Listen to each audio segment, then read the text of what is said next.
Hello friends, ಎಲ್ಲರಿಗೂ welcome to the study Sudeep YouTube channel. ಇವತ್ತಿನ ವಿಡಿಯೋದಲ್ಲಿ ನಾವು 96ನೇ ಆಸ್ಕರ್ ಪ್ರಶಸ್ತಿ ಬಗ್ಗೆ ನೋಡಿಕೊಳ್ಳೋಣ. 2024ರಲ್ಲಿ ಪಡೆದವರು ಅಂತರದ್ದು. ಈಗಾಗಲೇ ನಾವು ಸ್ಪರ್ಧಾ ವಿಜೇತರಲ್ಲಿ ಈ ಮಾಹಿತಿಯನ್ನು ನೋಡಿಕೊಂಡಿದ್ದೇವೆ. ಆದರೂ ಕೂಡ ಇದರಲ್ಲಿ ಮತ್ತೆ ರಿವಿಷನ್ ಮಾಡೋಣ ಮತ್ತೊಂದು ಸಲ. ಕೈ ಬರಹದ ಮೂಲಕ ನೋಡಿಕೊಳ್ಳೋಣ. 96ನೇ ಆಸ್ಕರ್ ಪ್ರಶಸ್ತಿ 2024. ಈ ಆಸ್ಕರ್ ಪ್ರಶಸ್ತಿಯನ್ನು ಮೊದಲು ನೀಡಿದ ವರ್ಷ ಯಾವಾಗ ಅಂದರೆ 1929 ಮೇ 16ರಂದು ಮೊಟ್ಟ ಮೊದಲ ಬಾರಿಗೆ ಆಸ್ಕರ್ ಪ್ರಶಸ್ತಿಯನ್ನು ನೀಡುತ್ತಾರೆ.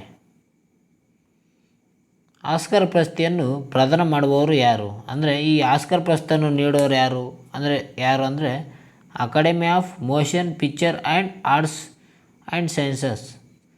ಈ academy of motion picture and arts and science ಇದೆಯಲ್ಲ, ಇದು ಆಸ್ಕರ್ ಪ್ರಶಸ್ತಿಯನ್ನು ಪ್ರದಾನ ಮಾಡುತ್ತದೆ. ಅದೇ ರೀತಿಯಾಗಿ 96ನೇ ಆವೃತ್ತಿಯ ಆಸ್ಕರ್ ಪ್ರಶಸ್ತಿಯನ್ನು ಪ್ರದಾನ ಸಮಾರಂಭ ಇತ್ತೀಚೆಗೆ 2024 ಮಾರ್ಚ್ 10ನೇ ತಾರೀಕರಂದು ಅಮೆರಿಕದ ಕ್ಯಾಲಿಫೋರ್ನಿಯಾದ ಲಾಸ್ ಏಂಜಲೀಸ್ನ ಡಾಲಿ ಚಿತ್ರಮಂದಿರದಲ್ಲಿ ನಡೆಯಿತು. ಇಲ್ಲಿ ಡಾಲಿ ಚಿತ್ರಮಂದಿರ, ಈ ಡಾಲಿ ಚಿತ್ರಮಂದಿರ ಇರುವುದು ಅಮೆರಿಕದ ಕ್ಯಾಲಿಫೋರ್ನಿಯಾದ ಲಾಸ್ ಏಂಜಲೀಸ್ನಲ್ಲಿ. ಇದು ಇತ್ತೀಚೆಗೆ ನಡೆದ ಆವೃತ್ತಿ ಯಾವುದಂದರೆ 96ನೇ ಆವೃತ್ತಿಯಾಗಿದೆ. ಯಾವುದೋ ಆಸ್ಕರ್ ಪ್ರಶಸ್ತಿ ಆವೃತ್ತಿ ಎಲ್ಲಿ ನಡೀತು ಅಂದರೆ ಅಮೆರಿಕ ದೇಶದ ಕ್ಯಾಲಿಫೋರ್ನಿಯಾದ ಡಾಲಿ ಚಿತ್ರಮಂದಿರದಲ್ಲಿ ನಡೆದಿದೆ.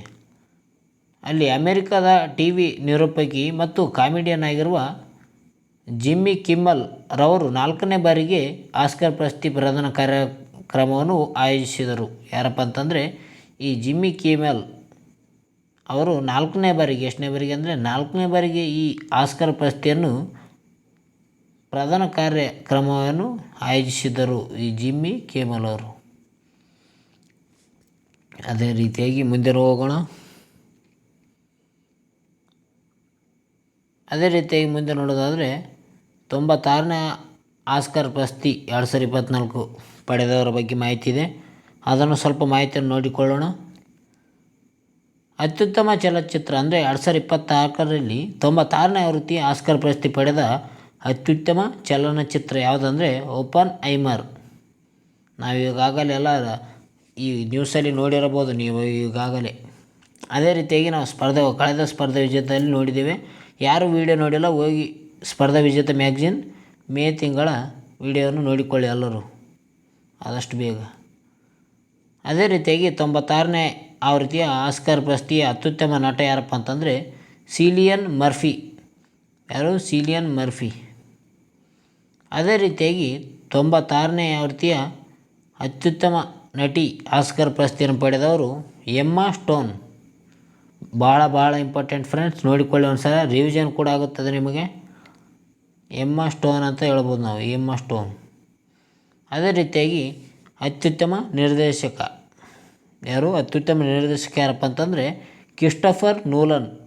ಈ ಕ್ರಿಸ್ಟೋಫರ್ ನೋಲನ್ ರವರು 96ನೇ ಆವೃತ್ತಿ ಆಸ್ಕರ್ ಪ್ರಶಸ್ತಿಯ ಅತ್ಯುತ್ತಮ ನಿರ್ದೇಶಕರಾಗಿದ್ದಾರೆ. ಅದೇ ರೀತಿ ನಾವು ಮುಂದೆ ನೋಡಿದಾದರೆ ಅತ್ಯುತ್ತಮ ಪೋಷಕ ನಟ ಅಂದರೆ ನಟ ಬೇರೆ, ಪೋಷಕ ನಟ ಬೇರೆ. ನಟನೆಯಲ್ಲಿ ಮತ್ತು ನಟನೆ ಅವರನ್ನು ಪೋಷಕ ನಟ ಅಂತ ಹೇಳ್ತೀವಿ ನಾವು. ಅದರಲ್ಲಿ ಅತ್ಯುತ್ತಮ ಪೋಷಕ ನಟ ಯಾರಪ್ಪ ಅಂತಂದರೆ ರಾಬರ್ಟ್ ಡೌನಿ ಜೂನಿಯರ್. ಈ ರಾಬರ್ಟ್ ಡೌನಿ ಜೂನಿಯರ್ ಅವರು ಅತ್ಯುತ್ತಮ ಪೋಷಕ ನಟ ಆಗಿದ್ದಾರೆ. ಅತ್ಯುತ್ತಮ ನಟ ಅಂದರೆ ಸಿಲಿಯನ್ ಮರ್ಫಿ ಆಗಿದ್ದಾರೆ. ಅದೇ ರೀತಿಯಾಗಿ ಅತ್ಯುತ್ತಮ ಪೋಷಕ ನಟಿ ಯಾರಪ್ಪ ಅಂತಂದರೆ ಡೇವಿನ್ ಚಾಯ್ ರಾಂಡೋಲ್ಫ್. ಈ ಡೇವಿನ್ ಚಾಯ್ ರಾಂಡೋಲ್ಫ್ ಅವರು ಅತ್ಯುತ್ತಮ ಪೋಷಕ ನಟಿಯಾಗಿದ್ದಾರೆ. ಭಾಳ ಇಂಪಾರ್ಟೆಂಟ್ ಆದ ಮಾಹಿತಿ ಇದ್ದಾವೆ, ನೋಡಿಕೊಳ್ಳಿ ಫ್ರೆಂಡ್ಸ್ ಎಲ್ಲರೂ, ತಪ್ಪದೆ ವಿಡಿಯೋ ನೋಡಿಕೊಳ್ಳಿ. ಅದೇ ರೀತಿಯಾಗಿ ಅತ್ಯುತ್ತಮ ಸಾಕ್ಷ್ಯಚಿತ್ರ 20 ಡೇಸ್ ಇನ್ ಮರಿಯಾಪೋಲ್. ಅತ್ಯುತ್ತಮ ಸಾಕ್ಷ್ಯಚಿತ್ರ ಇದೆ ಅಂದರೆ ಒಂದು ಜೀವನ ಚರಿತ್ರೆಯನ್ನು ಒಂದು ಸಿನಿಮಾ ರೀತಿಯಾಗಿ ಮಾಡಿಗೆಸಿಂದ ತೋರಿಸುವುದನ್ನು ನಾವು ಸಾಕ್ಷ್ಯಚಿತ್ರ ಎನ್ನುತ್ತೇವೆ. ಅಂದರೆ ಯಾರ್ದನೋ ಒಬ್ಬರದು ಕತೆ, ನಿಜವಾದ ಘಟನೆ ನಡೆದಂಥ ಆಗಿರ್ಬೋದು, ಆ ಘಟನೆಯನ್ನು ಚಲನಚಿತ್ರಗಳ ಮೂಲಕ ತೋರಿಸುವುದನ್ನು ಸಾಕ್ಷ್ಯಚಿತ್ರ ಎನ್ನುತ್ತೇವೆ. ಯಾವುದಪ್ಪ ಅಂದರೆ ಅತ್ಯುತ್ತಮ ಸಾಕ್ಷ್ಯಚಿತ್ರ ಯಾವುದಂದರೆ 20 ಡೇಸ್ ಇನ್ ಮರಿಯಾ ಪೋಲ್ ಆಗಿದ್ದಾರೆ. ಯಾವುದು 2024ರ 96ನೇ ಆವೃತ್ತಿಯ ಆಸ್ಕರ್ ಪ್ರಶಸ್ತಿ ಪಡೆದಿದೆ.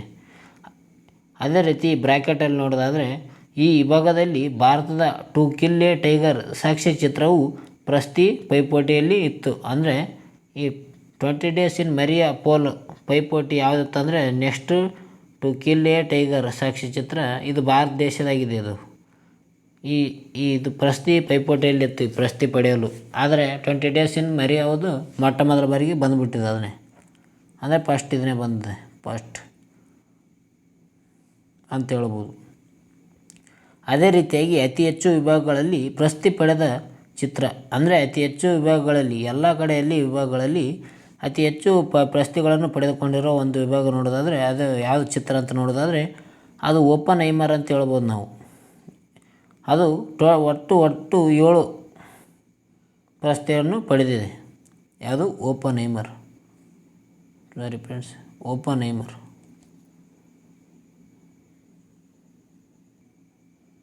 ಯಾವುದು ಓಪನ್ಹೈಮರ್ 7 ವಿಭಾಗಗಳಲ್ಲಿ ಪ್ರಶಸ್ತಿಗಳನ್ನು ಪಡೆದ ಒಂದು ಚಿತ್ರ ಇದೆ ಅಂತ ಹೇಳ್ಬೋದು. ಅದೇ ರೀತಿಯಾಗಿ ಅತ್ಯುತ್ತಮ ಅಂತಾರಾಷ್ಟ್ರೀಯ ಪಿಕ್ಚರ್ ಸಿನಿಮಾ ಅಂದರೆ ಇಂಟರ್ನ್ಯಾಷನಲ್ ಪಿಕ್ಚರ್ ಸಿನಿಮಾಗೆ ಯಾವುದಂದರೆ ದ ಝೋನ್ ಆಫ್ ಇಂಟ್ರೆಸ್ಟ್. ಇದು ಅತ್ಯುತ್ತಮ ಪಿಕ್ಚರ್ ಆಗಿದೆ. ಅಂದರೆ ಸಿನಿಮಾ ವಿಭಾಗದಲ್ಲಿ ಇದು ಪಡೆದುಕೊಂಡಿದೆ ಅಂತ ಹೇಳ್ಬೋದು ಪ್ರಶಸ್ತಿಯನ್ನು. ಅದೇ ರೀತಿಯಾಗಿ ಮುಂದೆ ನೋಡೋದಾದರೆ 2024ರಲ್ಲಿ ಆಸ್ಕರ್ ಪಡೆದಂಥ ಅತ್ಯುತ್ತಮ ಹಾಡು ಯಾವುದಂದರೆ ಅಂದರೆ ಬೆಸ್ಟ್ ಒರಿಜಿನಲ್ ಸಾಂಗ್ ಯಾವುದಂದರೆ what was I made for. English song ಆಗಿದೆ ಅದು. What was I made for ಅಂತ ಆ ಸಾಂಗು ಅತ್ಯುತ್ತಮ ಹಾಡು ಸ್ಥಾನವನ್ನು ಪಡೆದುಕೊಂಡಿದೆ ಪ್ರಶಸ್ತಿಯನ್ನು. ಭಾಳ ಇಂಪಾರ್ಟೆಂಟ್ ಫ್ರೆಂಡ್ಸ್, ನೋಡಿಕೊಳ್ಳಿ. ಅದೇ ರೀತಿಯಾಗಿ ಅತಿ ಹೆಚ್ಚು ಪ್ರಶಸ್ತಿಗಳನ್ನು ಪಡೆದ ಎರಡನೇ ಚಿತ್ರ ಅಂದರೆ ಅತಿ ಹೆಚ್ಚು ಪ್ರಶಸ್ತಿ ಪಡೆದ ಮೊದಲ ಚಿತ್ರ ಯಾವುದಂದರೆ ಓಪನ್ಹೈಮರ್. ಅದೇ ರೀತಿಯಾಗಿ ಎರಡನೇ ಚಿತ್ರ ನೋಡೋದಾದರೆ ಪೋರ್ ಥಿಂಗ್ಸ್. ಇದು ಒಟ್ಟ 4 ಪ್ರಶಸ್ತಿಗಳನ್ನು ಪಡೆದುಕೊಂಡಿದೆ ಅಂತ ಹೇಳ್ಬೋದು. ಭಾಳ ಇಂಪಾರ್ಟೆಂಟ್ ಫ್ರೆಂಡ್ಸ್, ನೋಡಿಕೊಳ್ಳಿ. ಪೋರ್ ಥಿಂಗ್ಸ್ ಎರಡನೇ ಅತ್ಯುತ್ತಮ ಚಿತ್ರವಾಗಿದೆ. ಅದೇ ಮುಂದೆ ನೋಡೋದಾದರೆ ಇದೇನಪ್ಪ ಅಂತಂದರೆ ಮುಂದೆ 95ನೇ ಆಸ್ಕರ್ ಪ್ರಶಸ್ತಿ ಅಂದರೆ 2023ರಲ್ಲಿ ನೀಡಲಾದ 95ನೇ ಆಸ್ಕರ್ ಪ್ರಶಸ್ತಿಯ ಬಗ್ಗೆ ಮಾಹಿತಿಯನ್ನು ಒಳಗೊಂಡಿದೆ. 2025ರಲ್ಲಿ ಆಸ್ಕರ್ ಪ್ರಶಸ್ತಿ ಪಡೆದ ಅವರ ಬಗ್ಗೆ ನೋಡಿಕೊಳ್ಳೋಣ. ಅತ್ಯುತ್ತಮ ಚಲನಚಿತ್ರ ಅಂದರೆ 2023ರಲ್ಲಿ 95ನೇ ಆಸ್ಕರ್ ಪ್ರಶಸ್ತಿ ಪಡೆದ ಅತ್ಯುತ್ತಮ ಚಲನಚಿತ್ರ ಎವ್ರಿಥಿಂಗ್ ಎವ್ರಿವೇರ್ ಆಲ್ ಆಟ್ ಒನ್ಸ್. ಇದು ಅತ್ಯುತ್ತಮ ಚಲನಚಿತ್ರ ಇದೆ 2023ರಲ್ಲಿ. ಅಂದರೆ 95ನೇ ಆವೃತ್ತಿ. ಇತ್ತೀಚೆಗೆ ನಡೆದಿದ್ದು 2024ರಲ್ಲಿ 96ನೇ ಆವೃತ್ತಿ ಮೇಲೆ ನೋಡಿದ ಹಾಗೆ. ಅದೇ ರೀತಿಯಾಗಿ 95ನೇ ಆಸ್ಕರ್ ಪ್ರಶಸ್ತಿ ಅತ್ಯುತ್ತಮ ನಟ ಯಾರಪ್ಪ ಅಂತಂದರೆ ಬ್ರೆಂಡನ್ ಫ್ರೇಸರ್. ಭಾಳ ಇಂಪಾರ್ಟೆಂಟ್. ದಿ ವೇಲ್ ಸಿನಿಮಾಕ್ಕೆ ಇವರಿಗೆ ಬ್ರೆಂಡನ್ ಫ್ರೇಸರ್ ಅವರಿಗೆ ಅತ್ಯುತ್ತಮ ನಟ ಪ್ರಶಸ್ತಿಯನ್ನು ನೀಡಲಾಗಿದೆ. ಅದೇ ರೀತಿಯಾಗಿ ಅತ್ಯುತ್ತಮ ನಟಿ ಮಿಚೆಲ್ ಯೋಯೋ. ಈ ಮಿಚೆಲ್ ಯೋಯೋ 2023ರಲ್ಲಿ 95ನೇ ಆವೃತ್ತಿಯ ಪ್ರಶಸ್ತಿಯನ್ನು ಪಡೆದ ಅತ್ಯುತ್ತಮ ನಟಿಯಾಗಿದ್ದಾರೆ ಮಿಚೆಲ್ ಯೋಯೋ. ಅದೇ ರೀತಿಯಾಗಿ ಮುಂದೆ ನೋಡೋದಾದರೆ ಅತಿ ಹೆಚ್ಚು ವಿಭಾಗಗಳಲ್ಲಿ ಪ್ರಶಸ್ತಿ ಪಡೆದ ಚಿತ್ರ ಅಂದರೆ ಭಾಳ ಜಾಗದಲ್ಲಿ ಅತಿ ಹೆಚ್ಚು ವಿಭಾಗಗಳಲ್ಲಿ ಪ್ರಶಸ್ತಿ ಪಡೆದ ಚಿತ್ರ ಯಾವುದಂದರೆ everything everywhere all at once. ಇದೇ ಆಗಿದೆ. ಒಟ್ಟು 7 ವಿಭಾಗಗಳಲ್ಲಿ ಇದು ಪ್ರಶಸ್ತಿಯನ್ನು ಪಡೆದುಕೊಂಡಿದೆ. ಅದು everything everywhere all at once. ಇದೆಲ್ಲ ನೀವು ನೋಡಿಕೊಂಡಿರ್ಬೋದು, ಆದರೂ ಕೂಡ ಒಂದು ಸಾರಿ ರಿವಿಷನ್ ಆಗುತ್ತೆ, ನೋಡಿಕೊಳ್ಳಿ. ಅದೇ ರೀತಿಯಾಗಿ ಮುಂದೆ ನೋಡೋದಾದರೆ ಆಸ್ಕರ್ ಪ್ರಶಸ್ತಿ ಪಡೆದ ಭಾರತೀಯರು. ಭಾಳ ಇಂಪಾರ್ಟೆಂಟ್. ಇಲ್ಲಿವರೆಗೆ ಆಸ್ಕರ್ ಪ್ರಶಸ್ತಿ ಪಡೆದ ಭಾರತೀಯರು ನೋಡೋದಾದರೆ ಮೊದಲನೇದಾಗಿ ಭಾನು ಅತಯ್ಯ. ಈ ಭಾನು ಅತಯ್ಯ ಅತ್ಯುತ್ತಮ ವಸ್ತ್ರ ವಿನ್ಯಾಸರಾಗಿದ್ದಾರೆ. ಇವರಿಗೆ 1983ರಲ್ಲಿ ನೀಡಲಾಗಿದೆ. ಯಾವ ಸಿನಿಮಾ ಅಂದರೆ ಗಾಂಧಿ ಸಿನಿಮಾಕ್ಕೆ ನೀಡಲಾಗಿದೆ. ಅದೇ ರೀತಿಯಾಗಿ ಈ ನಿರ್ದೇಶನ ಮಾಡಿದವರು ರಿಚರ್ಡ್ ಆ್ಯಂಟೊನೊಬರೋ. ಈ ರಿಚರ್ಡ್ ಆ್ಯಂಟೊನೊಬರೋ ಅವರು ಏನು ಮಾಡ್ತಾರೆ ಅಂದರೆ ಈ ಗಾಂಧಿ ಸಿನಿಮಾಕ್ಕೆ ನಿರ್ದೇಶನವನ್ನು ಮಾಡುತ್ತಾರೆ. ಅದೇ ರೀತಿಯಾಗಿ ಮುಂದೆ ನೋಡೋದಾದರೆ ಸತ್ಯಜಿತ್ ರೇ ಇವರಿಗೆ 1992ರಲ್ಲಿ ಆಸ್ಕರ್ ಪ್ರಶಸ್ತಿ ಸಿಗುತ್ತದೆ. ಯಾವುದಪ್ಪ ಅಂತಂದರೆ ಆನರಿ ಅವಾರ್ಡ್ ಅಂತ ಹೇಳ್ಬೋದು ಈ ವಿಭಾಗದಲ್ಲಿ. ಅದೇ ರೀತಿಯಾಗಿ AR ರೆಹಮಾನ್ ಮತ್ತು ಗುಲ್ಜರ್ ಇವರಿಗೆ 2009ರಲ್ಲಿ ಪ್ರಶಸ್ತಿಯನ್ನು ನೀಡಲಾಗಿದೆ. ಯಾರ್ಯಾರಿಗೆ? AR ರೆಹಮಾನ್ ಮತ್ತು ಗುಲ್ಜರ್. ಇತ್ತೀಚೆಗೆ ಗುಲ್ಜರ್ ಅವರಿಗೆ ನೀಡಲಾಗಿದೆ ಏನು ಜ್ಞಾನಪೀಠ ಪ್ರಶಸ್ತಿಯನ್ನು ನೀಡಲಾಗಿದೆ. ಗುಲ್ಜರ್ ಅವರಿಗೆ ಇತ್ತೀಚೆಗೆ ಜ್ಞಾನಪೀಠ ಪ್ರಶಸ್ತಿಯನ್ನು ನೀಡಲಾಗಿದೆ. ನಾವು ಸ್ಪರ್ಧಾ ವಿಜೇತ ಮ್ಯಾಗಝಿನಲ್ಲಿ ನೋಡಿದ ಹಾಗೆ ನೀವು ಯಾರಾದರೂ ನೋಡಿರಲಿಲ್ಲ ಅಂದರೆ ಹೋಗಿ ಪ್ಲೇ ಲಿಸ್ಟಲ್ಲಿದೆ ನೋಡಿಕೊಳ್ಳಿ ಫ್ರೆಂಡ್ಸ್. ಎಲ್ಲಷ್ಟು ಒಂದು ಸಲ ರಿವಿಷನ್ ಕೂಡ ಆಗುತ್ತೆ. ಅದೇ ರೀತಿ ಮುಂದೆ ನೋಡೋದಾದರೆ ರಸೂಲ್ ಪೋಕಟಿ. ಈ ರಸೂಲ್ ಪೋಕಟಿ 2009ರಲ್ಲಿ ಇವರಿಗೆ ನೀಡಲಾಗುತ್ತದೆ. ಯಾವುದಪ್ಪ ಅಂತಂದರೆ ಬೆಸ್ಟ್ ಸೌಂಡ್ ಮಿಕ್ಸಿಂಗ್ ಈ ಭಾಗದಲ್ಲಿ ಇವರಿಗೆ ರಸೂಲ್ ಪೋಕಟಿಗೆ ಅವರಿಗೆ ನೀಡಲಾಗುತ್ತದೆ. ಅದೇ ರೀತಿಯಾಗಿ RRR ಇತ್ತೀಚೆಗೆ ಅಂದರೆ ನೀಡಲಾಗಿದ್ದು RRRಗೆ, ಅದು ನಾಟು ಸಾಂಗ್ಗೆ ನೀಡಲಾಗಿದೆ ಇತ್ತೀಚೆಗೆ.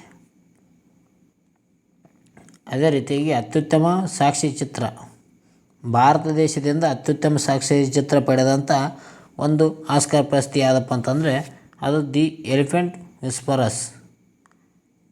ಈ ದಿ ಎಲಿಫೆಂಟ್ ವಿಸ್ಪರರ್ಸ್ ಭಾರತ ದೇಶದಿಂದ ಆಸ್ಕರ್ ಪ್ರಶಸ್ತಿ ಪಡೆದ ಅತ್ಯುತ್ತಮ ಸಾಕ್ಷ್ಯಚಿತ್ರವಾಗಿದೆ. ಅದೇ ರೀತಿಯಾಗಿ ಇದರ ನಿರ್ದೇಶನ ಮಾಡಿದವರು ಕಾರ್ತಿಕ್ ರೇ ಗೋನ್ಸಾಲ್ವೆಸ್. ಈ ಕಾರ್ತಿಕ್ ರೇ ಅವರು ಇತ್ತೀಚೆಗೆ ಈ ಸಾಕ್ಷ್ಯಚಿತ್ರ ಆಗಿರುವ ದಿ ಎಲಿಫೆಂಟ್ ವಿಸ್ಪರ್ಸನ್ನು ಬಿಡುಗಡೆಯನ್ನು ಮಾಡಿದರು. ಇದಕ್ಕೆ ಆಸ್ಕರ್ ಪ್ರಶಸ್ತಿಯನ್ನು ದೊರೆತಿದೆ ಇತ್ತೀಚೆಗೆ. ಅದೇ ರೀತಿಯಾಗಿ ಇದರ ನಿರ್ಮಾಪಕಿ ಗುನೀಶ್ ಮೊಂಗಾ. ಈ ಗುನೀಶ್ ಮೊಂಗಾ ಅವರು ಇದರ ನಿರ್ಮಾಪಕಿ ಆಗಿದ್ದಾರೆ. ಅದರ ದಿ ಎಲಿಫೆಂಟ್ ವಿಸ್ಪರರ್ಸ್. ಅದೇ ರೀತಿಯಾಗಿ ಕೊನೆಯದಾಗಿ ನೋಡೋದಾದರೆ ಆಸ್ಕರ್ ಪ್ರಶಸ್ತಿಗೆ ನಾಮನಿರ್ದೇಶನಗೊಂಡ ಮೊದಲ ಭಾರತೀಯ ಚಿತ್ರ, ಅಂದರೆ ಭಾರತಕ್ಕೆ ಮೊದಲ ಆಸ್ಕರ್ ಪ್ರಶಸ್ತಿ ಅಂದರೆ ಹೆಸರನ್ನು ಮಾಡಿದ್ದು ಯಾವುದಂದರೆ ಮದರ್ ಇಂಡಿಯಾ. ಈ ಮದರ್ ಇಂಡಿಯಾ ಮೊಟ್ಟ ಮೊದಲ ಬಾರಿಗೆ ಆಸ್ಕರ್ ಪ್ರಶಸ್ತಿಗೆ ನಾಮನಿರ್ದೇಶನಗೊಂಡ ಮೊದಲ ಭಾರತದ ಚಿತ್ರ ಇದೆ. ಅಂದರೆ ಭಾರತದ ಚಿತ್ರ ಯಾವುದಂದರೆ ಮದರ್ ಇಂಡಿಯಾ ಅಂತ ಹೇಳ್ಬೇಕು. ಓಕೆ ಫ್ರೆಂಡ್ಸ್, ಇವತ್ತಿನ ವಿಡಿಯೋದಲ್ಲಿ ಇಷ್ಟೇ. ನಿಮ್ಗೇನಾದರೂ ಇದು ಫೀಡ್ಬ್ಯಾಕ್ ಬೇಕಾಯ್ತಂದ್ರೆ ನಮ್ಮ ಟೆಲಿಗ್ರಾಮ್ ಗ್ರೂಪ್ಗೆ ಜಾಯ್ನ್ ಆಗಿ ಆ ಟೆಲಿಗ್ರಾಮ್ ಗ್ರೂಪಲ್ಲಿ ಹಾಕಿರ್ತೀನಿ, ನೋಡಿಕೊಳ್ಳಿ ಫ್ರೆಂಡ್ಸ್ ಒಂದ್ಸಲ. ಈ ವಿಡಿಯೋನ ನೋಡಿದ್ದಕ್ಕೆ ಎಲ್ಲರಿಗೂ ಧನ್ಯವಾದಗಳು. ಮುಂದೆ ಆದಷ್ಟು ಬೇಗ ಜೂನ್ ತಿಂಗಳ ಸ್ಪರ್ಧಾ ಮ್ಯಾಗ್ಝಿನ್ ಏನೋ ಬಂದಿಲ್ಲ ಅಂತ ನಾನು ಹೋಗಿ ಕೇಳಿ ಬಂದೆ. ಬುಕ್ ಸ್ಟಾಲ್ಗೆ ಹೋಗಿ ಅದು ಬರೋಣ, ಮಾಡೋಣ ಸ್ಟಾರ್ಟ್. ನಮ್ಮ ಸ್ಪರ್ಧಾ ಮ್ಯಾಗ್ಝಿನ್ ಮುಂದುವರಿಸೋಣ ಅಂತ ಹೇಳೋಣ. ಈ ವಿಡಿಯೋ PDF ನಾನು ಟೆಲಿಗ್ರಾಮ್ ಲಿಂಕಲ್ಲಿ ಹಾಕಿರ್ತೀನಿ, ಹೋಗಿ ನೋಡಿಕೊಳ್ಳಿ ಫ್ರೆಂಡ್ಸ್. ಅದೇ ರೀತಿಯಾಗಿ ವಿಡಿಯೋನ ಶೇರ್ ಮಾಡಿ, ಸಬ್ಸ್ಕ್ರೈಬ್ ಮಾಡಿ, ಲೈಕ್ ಮಾಡಿ. ಅದೇ ರೀತಿಯಾಗಿ ನಿಮ್ಮ ಎಲ್ಲ ಫ್ರೆಂಡ್ಸಿಗೆ ಶೇರ್ ಮಾಡಿ ಅಂತ ಹೇಳ್ತಾ ಈ ವಿಡಿಯೋಗೆ ಇಲ್ಲೇ ಫ್ರೆಂಡ್ಸ್ ಎಲ್ಲರಿಗೂ ಬಾಯ್.